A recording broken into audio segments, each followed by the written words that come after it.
Jenkins Tolliver. Jenkins was my maiden name.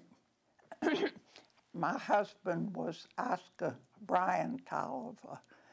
I've called him Oscar. And I came to Tappahannock in 1939 to work for the Extension Service. And kind of interesting side story, while I was doing that, I had a degree in home economics education from the University of Maryland.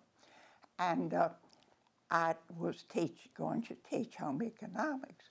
But in order to get a teaching certificate, I had to take a physical. And I flunked the physical because I had a heart murmur. Now I've lived to be 93 years old. So what did that doctor know? So I didn't know when time came to sign next year's contract, I didn't know what was going to happen. I taught that 1 year. So I began looking around for something else to do, and having been a 4-H club member from the time I was old enough and so on, I was interested in extension. So I got assigned to Essex County. And then, of course, I met my husband, who's a native of Essex County, and as they say, the rest is history. Right. So when you met your husband, he was a member of a larger family as well? Yes. His family was very interesting. His father was blind, but they had 9 children, 6 boys and 3 girls. And the father was good at planning and managing, and the children were executing the plans he made, and they did very well. His thing was pickles of various kinds. That was his extra crop. And when we first began to farm, watermelons and watermelon rinds for pickles was our specialty crop. I understand that. Yes, we're familiar with that. Yeah, that's a very, I bet, because I'm sure you probably did that down here. Well, yes. Well, I just made watermelon rind pickles for our own use. Sure. But the rinds, the watermelons we raised, the rinds were salted to preserve them, and then they were packed in barrels and sold to pickle manufacturers. Oh, I see. Okay. And that was our specialty crop. Interesting. Very interesting. What else did you grow at that time?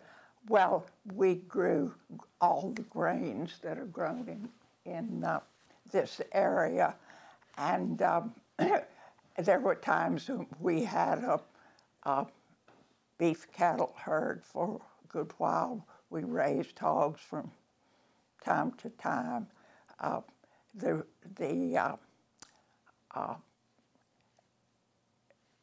thing then was to market your corn through your hogs. You'd make more than selling it. Oh, sure. And so we did all of that in addition to watermelon, to the watermelon crop. When did you move into this?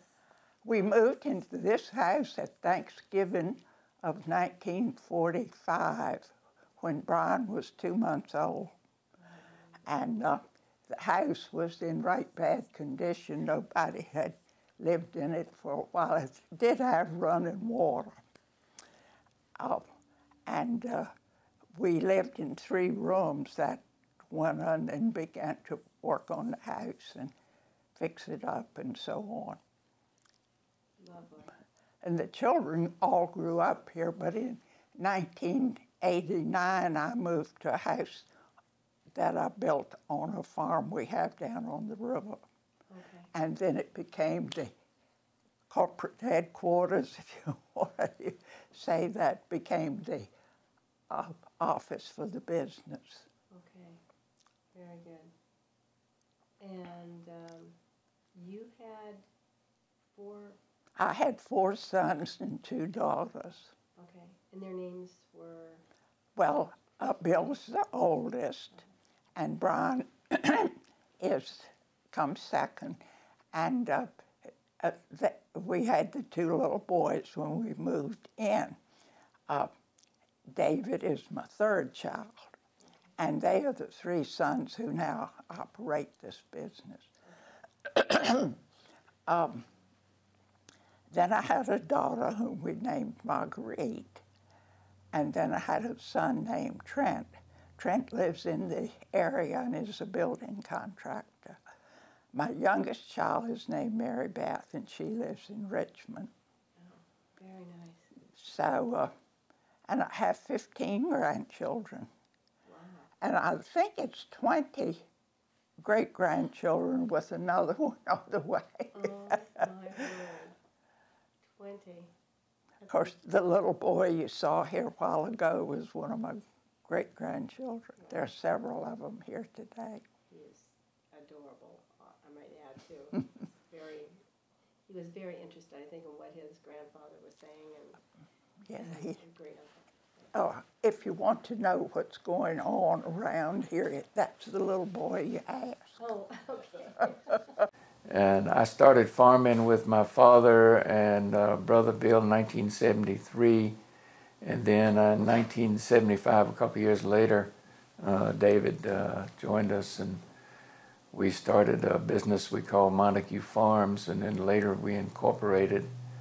And we now have really two businesses here. One is a farm operation and landholding operation, and then we have a corporation which manages and operates a couple of grain elevators and does some soybean exports.